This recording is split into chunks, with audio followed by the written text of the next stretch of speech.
ఈరోజు Hindupur party office పైన ఏదైతే అటాక్ జరిగిందో నిజంగా చాలా బాధాకరంగా ఉంది. గతంలో కూడా మనము కూడా 2019 నుంచి 24 వరకు మనము పరిపాలించాం. ఏనాటికి కూడా ఏ ఒక్క నియోజకవర్గంలో కూడా మనం ఇట్లా పోయి టీడీపీ ఆఫీసులు కానీ వేరే పార్టీ ఆఫీసుల పైన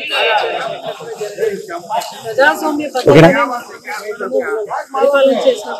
ఈరోజు హిందూపూర్ పార్టీ ఆఫీస్ లో చూడండి పరిస్థితి ఎలా ఉంది అంటే మొత్తం క్లాస్ ఏముందో, ఫర్నిచర్స్ ఏముందో, అలాగే కంప్యూటర్ సిస్టమ్స్ ఏముందో అవన్నీ కూడా పగలగొట్టి టీడీపీ కార్యకర్తలు ఎవరైతే చేసినారో నిజంగా ఇది చాలా ప్రజాస్వామ్యంగా ఉంది.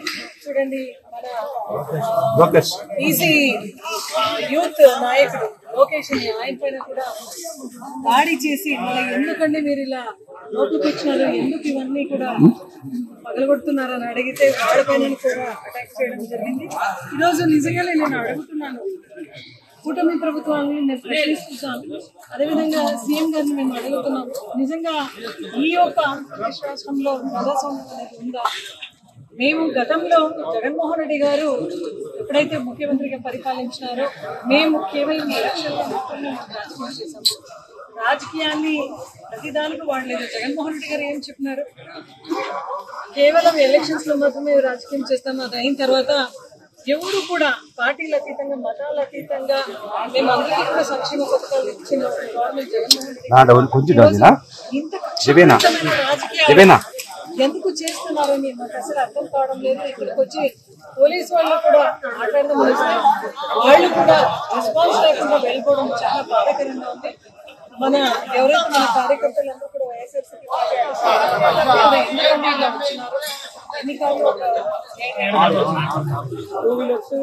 ఏదైనా కార్లో వచ్చి అటాక్ చేస్తున్నారు, చేశారని చెప్తున్నారు. ఎందుకండి ఇట్లా గ్లాస్ పగలగొడుతున్నారు, ఫర్నిచర్స్ పగలగొడుతున్నారు, సిస్టమ్స్ పగలగొడుతున్నారని అడిగితే మీరేం చేశారని చెప్పి వాళ్ళందరినీ కూడా కట్టి తీసుకొని పోయి వాళ్ళందరిపైన దాడి చేయడం చాలా బాధాకరంగా, చాలా అంటే చాలా బాధాకరంగా ఉంది. ఎలక్షన్స్ గానే చూస్తాం, పార్టీ చూస్తాం. ఈరోజు ఇంత కక్షపూరితమైన చర్యలు ఎందుకు, ఇంత కక్షపూరితమైన సాధింపులు ఎందుకు?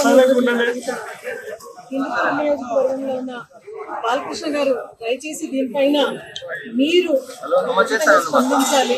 ఎందుకంటే ఎల్లప్పుడూ కూడా చాలా గౌరవంగానే మిమ్మల్ని ఇది చూసినాము కూడా. ఈ రోజు ఎస్పీ గారికి, కలెక్టర్ గారికి, సత్యసాయి జిల్లా ఎస్పీ గారికి, కలెక్టర్ గారికి ఒకే మాట మేము చెప్తున్నాం, దయచేసి ఎస్పీ గారు దీని వెనుకలు ఎవరైతే ఉన్నారో, ఎవరైతే ఈ చర్యలు పాల్పడ్డారో వాళ్ళందరినీ కూడా వెంటనే అరెస్ట్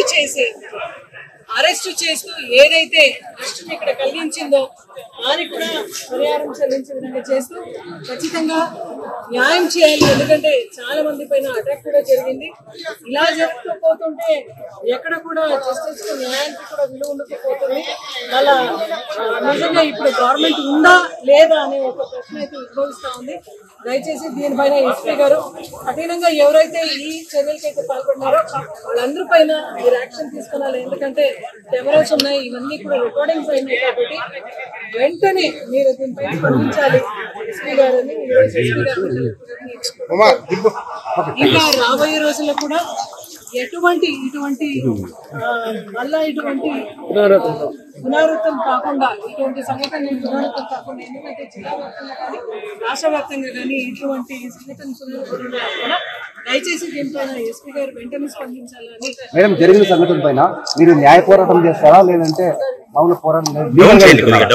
డెఫినెట్ గా న్యాయ పోరాటం చేస్తాము. ఎస్పీ గారు, కలెక్టర్ గారు కంప్లైంట్ చేస్తాము. అదేవిధంగా లీగల్ గాను కూడా దీనిపైన డెఫినెట్ గా మేము చర్యలు తీసుకుంటామని ఈరోజు మేము కూడా మీడియా ముఖ్యంగా మేము కూడా తెలియజేస్తున్నాం.